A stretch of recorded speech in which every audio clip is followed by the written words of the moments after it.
ಅಪ್ಪ ಅಮ್ಮ ಊರಿಗೆ ತೋಟದ ಕೆಲಸಕ್ಕೆ ಹೋದ ಮೇಲೆ ನನ್ನ ಅತ್ತಿಗೆ ಆದವಳು ಅಣ್ಣನ ರೂಮಿಗೆ ಹೋಗುವುದಕ್ಕಿಂತ ಮುಂಚೆ ನನ್ನ ಚಿಕ್ಕ ಅಣ್ಣನ ರೂಮಿಗೆ ಹೋಗಿ ತುಂಬ ಹೊತ್ತು ಇರುತ್ತಿದ್ದಳು.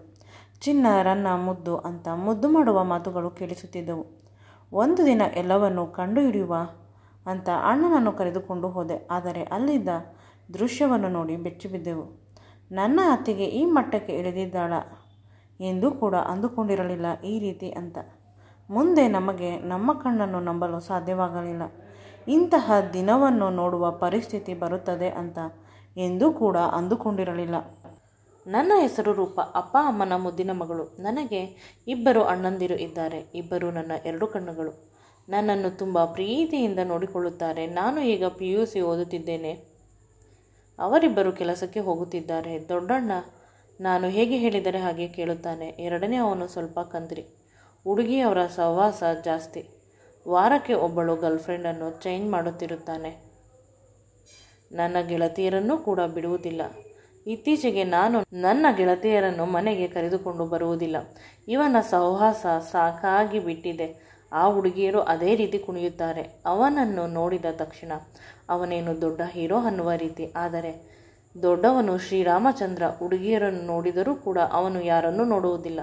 ಈ ರೀತಿಯ ಗಂಡು ಮಕ್ಕಳು ಈ ಪ್ರಪಂಚದಲ್ಲಿ ಇರುವುದರಿಂದ ಪ್ರಪಂಚಕ್ಕೆ ಆಗಾಗ ಮಳೆ ಬೆಳೆ ಆಗುತ್ತಿರುವುದು ಅಂತ ಅಮ್ಮ ಮತ್ತು ನಾನು ಅಂದುಕೊಳ್ಳುತ್ತೇವೆ. ಮೊದಲನೇ ಅಣ್ಣನಿಗೆ ಮದುವೆ ಆಯಿತು. ಅತ್ತಿಗೆ ನಮ್ಮ ಸಂಬಂಧಿಕರ ಹುಡುಗಿ. ಮೊದಲೇ ತಿಳಿದಿದ್ದ ಹುಡುಗಿ ಆಗಿದ್ದರಿಂದ ಯಾವುದೇ ರೀತಿಯ ತೊಂದರೆ ಆಗಲಿಲ್ಲ. ಅವಳು ನನ್ನನ್ನು ಸ್ವಂತ ತಂಗಿಯ ರೀತಿ ನೋಡಿಕೊಳ್ಳುತ್ತಿದ್ದಳು. ನಮ್ಮಿಬ್ಬರ ಬಾಂಧವ್ಯ ತುಂಬ ಚೆನ್ನಾಗಿತ್ತು. ಇಬ್ಬರು ಒಟ್ಟಿಗೆ ಶಾಪಿಂಗ್ಗೆ ಹೋಗುವುದು, ಟ್ರಿಪ್ಗಳಿಗೆ ಹೋಗುವುದು, ಒಂದೇ ರೀತಿಯ ಬಟ್ಟೆಯನ್ನು ಹಾಕುವುದು. ಈ ರೀತಿ ಇದನ್ನು ನೋಡಿ ಅಣ್ಣ ನಾನು ಅವಳನ್ನು ಮದುವೆ ಆಗಿರುವುದು ನೀನಲ್ಲ ಅಂತ ತಮಾಷೆ ಮಾಡುತ್ತಿದ್ದ. ನಮ್ಮ ಸಂಸಾರ ಆನಂದ ಸಾಗರದಂತೆ ಇದೆ. ಅಪ್ಪ ಅಮ್ಮ 6 ತಿಂಗಳು ಇಲ್ಲಿ ಇದ್ದರೆ 6 ತಿಂಗಳು ಹಳ್ಳಿಗೆ ಹೋಗುತ್ತಾರೆ ಅವರ ವ್ಯವಸಾಯವನ್ನು ನೋಡಿಕೊಳ್ಳಲು. ಆಗ ಮನೆಯ ಜವಾಬ್ದಾರಿ ನನಗೆ ಮತ್ತು ಅತ್ತಿಗೆಗೆ ಬೀಳುತ್ತದೆ. ಅತ್ತಿಗೆ ಮದುವೆ ಆಗಿ 4 ವರ್ಷವಾದರೂ ಇನ್ನೂ ಅವರಿಬ್ಬರಿಗೆ ಮಕ್ಕಳು ಆಗಲಿಲ್ಲ. ಎಲ್ಲ ಪರೀಕ್ಷೆಯನ್ನು ಮಾಡಿಸಿದಾಗ ಅಣ್ಣನಲ್ಲಿ ಸ್ವಲ್ಪ ಸಮಸ್ಯೆ ಇದೆ, ಟ್ರೀಟ್ಮೆಂಟ್ ತೆಗೆದುಕೊಂಡರೆ ಸರಿ ಹೋಗುತ್ತಾರೆ. ಅತ್ತಿಗೆಯಲ್ಲಿ ಯಾವುದೇ ಸಮಸ್ಯೆ ಇಲ್ಲ ಅಂತ ಡಾಕ್ಟರ್ ಹೇಳಿದರು. ಇದರಿಂದ ಅತ್ತಿಗೆಗೆ ಪ್ರತಿಯೊಬ್ಬರು ಬೈಯುವುದು ತಪ್ಪಿತು. ಮಕ್ಕಳಾಗಿಲ್ಲ ಅಂತ. ಇತ್ತೀಚೆಗೆ ಟ್ರೀಟ್ಮೆಂಟ್ನ ಸಲುವಾಗಿ ಅಣ್ಣ ಮತ್ತು ಅತ್ತಿಗೆಯ ಮಧ್ಯೆ ಜಗಳವಾಗುತ್ತಿತ್ತು. ಅಣ್ಣ ಟ್ರೀಟ್ಮೆಂಟ್ಗೆ ಸರಿಯಾಗಿ ಸಹಕರಿಸುತ್ತಿರಲಿಲ್ಲ. ಅತ್ತಿಗೆಗೆ ಬೇಸರವಾಗುತ್ತಿತ್ತು. ಅವರಿಗೆ ಆದಷ್ಟು ಬೇಗ ಮಗು ಬೇಕಿತ್ತಂತೆ. ಈ ರೀತಿ ಅವರಿಬ್ಬರು ಜಗಳ ಆಡಿದಾಗ ನನ್ನ ಎರಡನೇ ಅಣ್ಣ ಶೇಖರ್ನ ಜೊತೆ ಅತ್ತಿಗೆ ಸ್ವಲ್ಪ ಜಾಸ್ತಿ ಮಾತನಾಡುತ್ತಾರೆ. ಅವರಿಬ್ಬರ ಬಾಂಡಿಂಗ್ ತುಂಬ ಚೆನ್ನಾಗಿದೆ. ನನ್ನ ಎರಡನೇ ಅಣ್ಣ ಆ ರೀತಿಯ ಮನುಷ್ಯನೇ. ಕಲ್ಲನ್ನು ಕೂಡ ಮಾತನಾಡಿಸುತ್ತಾನೆ. ಅವನ ಕೈಯಲ್ಲಿ ಯಾವುದೂ ಆಗುವುದಿಲ್ಲ ಅನ್ನುವ ಮಾತಿಲ್ಲ. ಅವನು ಒಬ್ಬ ಕಲೆಗಾರ. ಇದರಿಂದಲೇ ಅವನ ಒಂದೇ ಒಂದು ರೂಪಾಯಿಯನ್ನು ಸಂಬಳ ಮನೆಗೆ ಕೊಡುವುದಿಲ್ಲ. ಎಲ್ಲವನ್ನು ಓನ್ ಇನ್ವೆಸ್ಟ್ಮೆಂಟ್ ಮಾಡುತ್ತಾನೆ. ಮನೆಯಲ್ಲಿ ಕೂಡ ಯಾರೂ ಅವನನ್ನು ಕೇಳುವುದಿಲ್ಲ. ಅತ್ತಿಗೆ ಈ ಬಾರಿ ತುಂಬ ಜಾಸ್ತಿ ಅಣ್ಣನ ಜೊತೆ ಜಗಳ ಮಾಡಿದಳು ಅಂತ ಅನಿಸುತ್ತದೆ. ಹೊರಗಡೆ ಸೋಫಾ ಮೇಲೆ ಮಲಗುತ್ತಿದ್ದಳು. ಮೊದಲ ದಿನ ಹಾಗೆ ಅನಿಸಿತು. 2ನೇ ಮತ್ತು 3ನೇ ದಿನ ನನ್ನ ಎರಡನೇ ಅಣ್ಣನ ಜೊತೆ ರಾತ್ರಿ ಪೂರ್ತಿ ಮಾತನಾಡುತ್ತಿದ್ದಳು. ನಾನು ಮಧ್ಯೆ ಹೋದರೆ ಅವರಿಬ್ಬರು ಮಾತನ್ನು ನಿಲ್ಲಿಸುತ್ತಿದ್ದರು. ಅಷ್ಟೇ ಅಲ್ಲ, ಇಂದು ಇಬ್ಬರು ಒಟ್ಟಿಗೆ ಹೊರಗಡೆ ಹೋದರು. ಪ್ರತಿದಿನದಂತೆ ಇರಲಿಲ್ಲ. ಅತ್ತಿಗೆ ತುಂಬ ಶಾಂತವಾಗಿದ್ದಳು. ಅಣ್ಣ ಕೂಡ ಯಾವಾಗಲೂ ತುಂಬ ಮಾತನಾಡುವ ಮನುಷ್ಯ. ಇಂದು ಸ್ವಲ್ಪ ಸೈಲೆಂಟ್ ಆಗಿ ಇದ್ದ. ಆನಂತರ ಇಬ್ಬರು ಯಾವುದೋ ಆಸ್ಪತ್ರೆಗೆ ಹೋಗಿದ್ದರು. ಅವರು ಹೋದ ಕಾರಣ ನಾನು ಫಾಲೋ ಮಾಡಿದೆ. ನಂತರ ಇಬ್ಬರು ಮೋಸ ಮಾಡುತ್ತಿರುವುದು ಅನ್ನುವ ಅನುಮಾನ ಹುಟ್ಟಿದ್ದು ಭಯ ಕೂಡ ಶುರುವಾಯಿತು. ಅತ್ತಿಗೆ ದೇವರಂತವಳು. ಈ ಎರಡನೇ ಅಣ್ಣ ಪಾಪಿ ಅಥವಾ ಇಬ್ಬರು ಆ ರೀತಿಯ ಮನುಷ್ಯರೇ ಇರಬಹುದು. ಇದರಿಂದ ತುಂಬ ನೊಂದುಕೊಂಡೆ. ಇತ್ತೀಚೆಗೆ ಇಬ್ಬರು ಪದೇ ಪದೇ ಹಾಸ್ಪಿಟಲಿಗೆ ಹೋಗುತ್ತಾರೆ. ವಿಷಯ ಏನು ಅಂತ ತಿಳಿದಿಲ್ಲ. ಅಣ್ಣನಿಗೆ ಈ ವಿಷಯ ತಿಳಿದಿಲ್ಲ. ಎರಡನೇ ಅಣ್ಣ ಮತ್ತು ಅತ್ತಿಗೆ ಇಬ್ಬರೂ ಸೇರಿ ಏನೋ ಒಂದು ಮಸಲತ್ತು ಮಾಡುತ್ತಿದ್ದಾರೆ. ಅಥವಾ ಅಣ್ಣನಿಗೆ ಮಗು ಆಗುತ್ತಿಲ್ಲ ಅಂತ ಇವರ ಜೊತೆ ಏನಾದರೂ ಅನೈತಿಕವಾಗಿ ಸೇರಿರಬಹುದು. ನನ್ನ ಮನಸ್ಸಿಗೆ ಬಂದ ಆಲೋಚನೆಯನ್ನು ನೆನೆದು ನಾನು ಸಂಪೂರ್ಣವಾಗಿ ಬೆವೆತು ಹೋದೆ. ಇಂದು ಈ ವಿಷಯದ ಬಗ್ಗೆ ಅತ್ತಿಗೆ ಜೊತೆ ಮಾತನಾಡಬೇಕು ಅಂತ ಸಂಕಲ್ಪ ಮಾಡಿಕೊಂಡೆ. ಅತ್ತಿಗೆ ಅಂದುಕೊಂಡಷ್ಟು ಒಳ್ಳೆಯವಳು ಅಲ್ಲವೇನೋ. ಇಂದು ಪದೇ ಪದೇ ಎರಡನೇ ಅಣ್ಣ ಮತ್ತು ಇವರು ಸಂಬಂಧದ ಬಗ್ಗೆ ಪ್ರಶ್ನೆ ಮಾಡಿದಾಗ ಅತ್ತಿಗೆ ಮುಖ ಸ್ವಲ್ಪ ಕಳೆಗುಂದಿತು. ಏನನ್ನು ಮಾತನಾಡದೆ ಅವರು ಹೊರಟು ಹೋದರು. ಈಗ ನನಗೆ ಸಂಪೂರ್ಣವಾಗಿ ಅರ್ಥವಾಯಿತು. ಅವರಿಬ್ಬರ ಮಧ್ಯೆ ಅನೈತಿಕವಾದ ಸಂಬಂಧವಿದೆ. ಯಾವುದೋ ಒಂದು ದೊಡ್ಡ ರಹಸ್ಯವಿದೆ. ಇಬ್ಬರೂ ಸೇರಿ ದೊಡ್ಡ ಅಣ್ಣನಿಗೆ ಮೋಸ ಮಾಡುತ್ತಿದ್ದಾರೆ. ನಾನು ಇದನ್ನು ಏನಾದರೂ ಮಾಡಿ ಕಂಡುಹಿಡಿಯಲೇಬೇಕು ಅಂತ ನಿರ್ಧಾರ ಮಾಡಿದ್ದೆ. ಇದೇ ಸಂದರ್ಭದಲ್ಲಿ ಒಂದು ಹೊಸ ವಿಷಯವನ್ನು ನೋಡಿದ್ದೆ. ಅತ್ತಿಗೆ ಅಣ್ಣನ ರೂಮಿಗೆ ಹೋಗುವುದಕ್ಕಿಂತ ಮುಂಚೆ ನನ್ನ ಎರಡನೇ ಅಣ್ಣನ ರೂಮಿನಲ್ಲಿ ತುಂಬ ಹೊತ್ತು ಇದ್ದಳು. ರೂಮಿನಿಂದ ಮುದ್ದು ಮಾಡುತ್ತಿರುವ ಧ್ವನಿ ಕೇಳುತ್ತಿತ್ತು. ಚಿನ್ನ, ಬಂಗಾರಿ, ಮುದ್ದು ಅಂತ. ನನಗೆ ತುಂಬ ದುಃಖವಾಯಿತು. ಅಣ್ಣ ಅತ್ತಿಗೆ ಇಬ್ಬರು ಸರಸ ಮಾಡುತ್ತಿರಬಹುದು. ಮೈದುನನ ಜೊತೆ ಈ ರೀತಿ ಇದ್ದರೆ ಚೆನ್ನಾಗಿ ಇರುವುದಿಲ್ಲ. ಅಪ್ಪ ಅಮ್ಮನಿಗೆ ತಿಳಿದರೆ ಎದೆ ಹೊಡೆದುಕೊಂಡು ಸತ್ತು ಹೋಗುತ್ತಾರೆ. ಅವರು ಬರುವುದರ ಒಳಗೆ ಇದನ್ನೆಲ್ಲ ಸರಿ ಮಾಡಬೇಕು. ಇಲ್ಲವಾದರೆ ಅತ್ತಿಗೆ ಮತ್ತು ಮೊದಲ ಅಣ್ಣನಿಗೆ ಡೈವರ್ಸ್ ಕೊಡಿಸಿ ಅವರನ್ನು ಮನೆಯಿಂದ ಹೊರಗಡೆ ಹಾಕಿ ಅಣ್ಣನಿಗೆ ಬೇರೆ ಹುಡುಗಿಯ ಜೊತೆ ಮದುವೆ ಮಾಡಬೇಕು. ಇಷ್ಟೊಂದು ಆಲೋಚನೆಗಳು ನನ್ನ ಪುಟ್ಟ ತಲೆಯಲ್ಲಿ ಬಂತು. ಎಲ್ಲಕ್ಕಿಂತ ಹೆಚ್ಚಾಗಿ ಸತ್ಯ ಎಲ್ಲರಿಗೂ ತಿಳಿಯಲೇಬೇಕು ಅಂತ ಇಂದು ರಾತ್ರಿ ಕಾದೆ. ಇಂದು ರಾತ್ರಿ ಅತ್ತಿಗೆ ಎರಡನೇ ಅಣ್ಣನ ರೂಮಿಗೆ ಹೋದಳು. ಹೋಗಬೇಕಾದರೆ ತಟ್ಟೆಯ ತುಂಬ ವಿಧ ವಿಧವಾದ ಅಡುಗೆಗಳನ್ನು ಮಾಡಿ ಅದನ್ನು ತೆಗೆದುಕೊಂಡು ಹೋದಳು. ನನಗಾಗಲಿ ನನ್ನ ಮೊದಲನೇ ಅಣ್ಣನಿಗಾಗಲಿ ಅದರಲ್ಲಿ ಮಾಡಿದ ಯಾವುದೇ ಅಡುಗೆಯನ್ನು ನೀಡಲಿಲ್ಲ. ನನಗೆ ತುಂಬ ದುಃಖವಾಯಿತು. ಇಷ್ಟು ಮೋಸ ಮಾಡಿದರೂ ಸ್ವಲ್ಪ ಕೂಡ ಮುಖದಲ್ಲಿ ಅಯ್ಯೋ ಪಾಪ ಅನ್ನುವ ಭಾವನೆ ಇಲ್ಲ. ತಾನು ಮಾಡುತ್ತಿರುವುದೇ ಸರಿ ಅನ್ನುವ ರೀತಿ ಇದೆ ಅವರ ಮುಖ. ಒಳಗೆ ಹೋಗಿ ಬಾಗಿಲು ಹಾಕಿಕೊಂಡು ಪುನಃ ಅದೇ ರೀತಿ ಧ್ವನಿ, ಚಿನ್ನ, ಮುದ್ದು, ಬಂಗಾರಿ ಅಂತ. ಮುತ್ತುಗಳು ಕೂಡ ಕೊಡುವ ಶಬ್ದಗಳು ಕೇಳಿಸಿದವು. ಕಿಟಕಿಯಲ್ಲಿ ಎಷ್ಟು ನೋಡಲು ಪ್ರಯತ್ನಿಸಿದರೂ ನೋಡಲು ಸಾಧ್ಯವಾಗಲಿಲ್ಲ. ನನ್ನ ಹೊಟ್ಟೆ ಒಳಗಡೆ ಹುಳ ಓಡಾಡಲು ಆರಂಭಿಸಿತ್ತು. ನಾನು ನನ್ನ ಮೊದಲನೇ ಅಣ್ಣನಿಗೆ ಫೋನ್ ಮಾಡಿ ಕೆಳಗೆ ಬರುವಂತೆ ಕರೆದೆ. ಅವರು ಬಂದರು.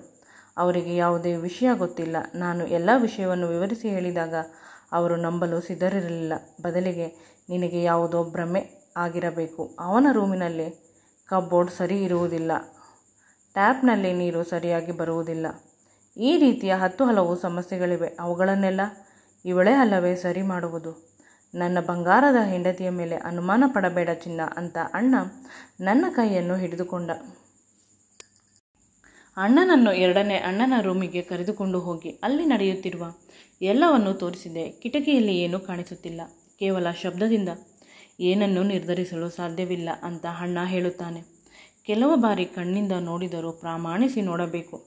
ಆ ರೀತಿ ಮನುಷ್ಯರ ಬಗ್ಗೆ ಇಲ್ಲ ಸಲ್ಲದ ವಿಷಯಗಳನ್ನು ಹೇಳಬಾರದು ಅಂತ ಪುನಃ ಅಣ್ಣ ನನ್ನ ಮೇಲೆ ಅನುಮಾನ ಪಟ್ಟ. ನನಗೆ ದುಃಖವಾಯಿತು. ಆಗ ಬಾಗಿಲನ್ನು ಜೋರಾಗಿ ಹೊಡೆದೆ. ಅತ್ತಿಗೆಯ ಫೋನ್ಗೆ ಕಾಲ್ ಮಾಡಿ ಬಹಳ ಬೇಗ ಬಾಗಿಲು ತೆಗೆಯಬೇಕು, ಎಮರ್ಜೆನ್ಸಿ ಇದೆ ಅಂತ ಹೇಳಿದೆ. ಕೊನೆಗೆ ಅತ್ತಿಗೆ ಭಯದಿಂದ ಬಾಗಿಲು ತೆಗೆದು ಏನಾಯಿತು ಪುಟ್ಟ ಅಂತ ಕೇಳಿದರು.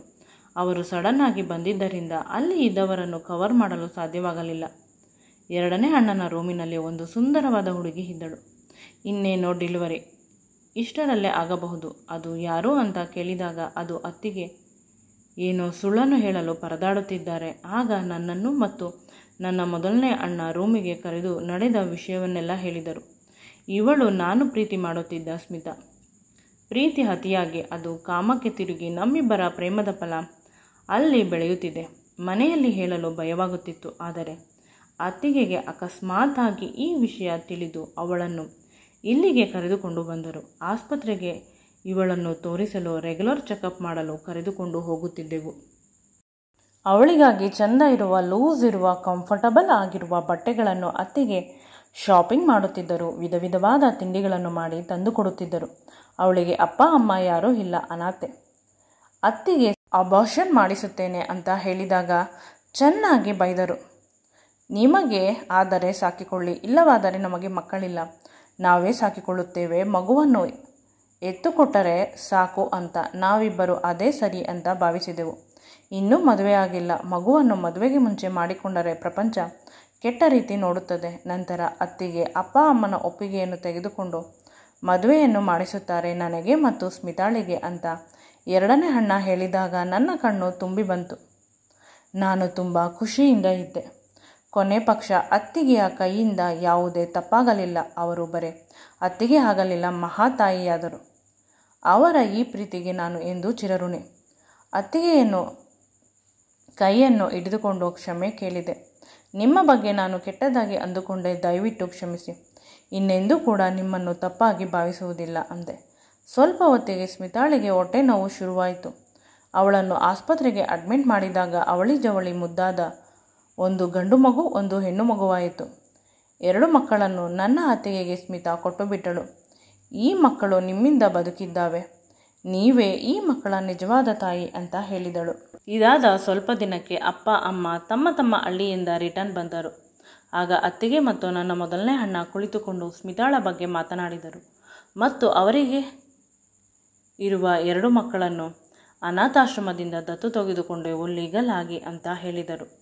ಅಪ್ಪ ಅಮ್ಮ ಖುಷಿಪಟ್ಟರು. ಅದರ ಜೊತೆಗೆ ಸ್ಮಿತಾ ಮತ್ತು ನನ್ನ ಮೊದಲನೇ ಅಣ್ಣನಿಗೆ ಮದುವೆಯನ್ನು ಮಾಡಿದರು, ತುಂಬ ಗ್ರ್ಯಾಂಡ್ ಆಗಿ. ನಮ್ಮ ಮನೆ ಈಗ ಆನಂದ ಸಾಗರದಂತೆ ಇದೆ. ಮೊದಲನೇ ಅಣ್ಣ ಅತ್ತಿಗೆಗೆ ಮಕ್ಕಳಿದ್ದಾರೆ, 2 ಮುದ್ದಾಗಿದ್ದಾರೆ. 2ನೇ ಅಣ್ಣ ಅತ್ತಿಗೆ ಈಗ ಮದುವೆ ಆದವರಂತೆ ನೆಮ್ಮದಿಯಾಗಿ ಇದ್ದಾರೆ. ನನ್ನ 2ನೇ ಅಣ್ಣ ಸಂಪೂರ್ಣವಾಗಿ ಸುಧಾರಿಸಿದ್ದಾನೆ. ಮೊದಲ ರೀತಿ ಡೇಟಿಂಗ್ ಏನೂ ಇಲ್ಲ, ಒಳ್ಳೆಯ ಹುಡುಗ ಆಗಿದ್ದಾನೆ. ಇವರುಗಳನ್ನು ನೋಡಿ ನಾನು ಕೂಡ ನೆಮ್ಮದಿಯಾಗಿ ಇದ್ದೇನೆ. ಇಷ್ಟಕ್ಕೆಲ್ಲ ಕಾರಣ ನನ್ನ ಮೊದಲ ಅತ್ತಿಗೆ. ಅವರಿಗೆ ಎಷ್ಟು ಥ್ಯಾಂಕ್ಸ್ ಹೇಳಿದರೂ ಕೂಡ ಸಾಧ್ಯವಿಲ್ಲ. ದೇವರು ಅವರಿಗೆ ಪ್ರತಿ ಬಾರಿಯೂ ಒಳ್ಳೆಯದನ್ನೇ ಮಾಡಲಿ ಅಂತ ಪ್ರಾರ್ಥನೆ ಮಾಡುವೆ. ಈ ವಿಡಿಯೋ ನಿಮಗೆ ಇಷ್ಟವಾಗಿದ್ದಲ್ಲಿ ನನ್ನ ಚಾನಲನ್ನು ಲೈಕ್ ಮಾಡಿ, ಶೇರ್ ಮಾಡಿ ಮತ್ತು ಸಬ್ಸ್ಕ್ರೈಬ್ ಮಾಡಿ. Thank you.